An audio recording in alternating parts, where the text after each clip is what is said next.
Good day, collision repair world. Kevin Lombard here with Lombard Equipment, and with me I have Duke Sudney. Okay, awesome. Okay, we're going to start in a couple minutes, okay? All right, before we talk about the welder, I just want to talk to you guys for a minute about spot welders versus MIG welders. First of all, the cars are spot welded together, so it makes sense that you guys should be spot welding the new panels when you're repairing them.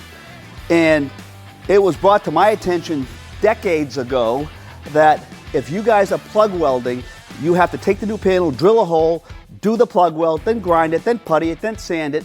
That is like literally cutting wood with an axe. Can you imagine guys going out today trying to make a living cutting trees with an axe when all of your competitors, and by the way, to all the good technicians, this is what they want. If you can't find good techs and you don't have a spot welder, that's step number one. This is how these guys want to fix these new cars or cut trees, if I'm doing an analogy.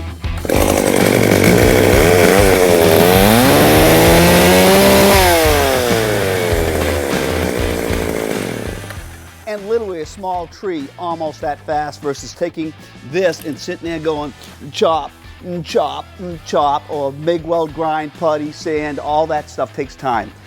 So if money's been an issue, it's not anymore with this welder. It's like brand new. This is a cable welder.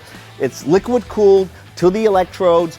It has 12,500 amps of welding power, 3-phase, auto weld technology, single side welding, which means it does single side, plus it does the dent pulling, weld studs, nuts, and washers.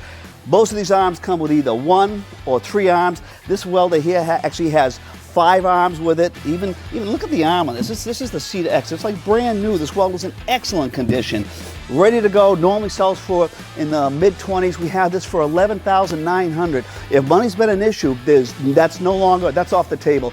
Please call the 800 number and start making money.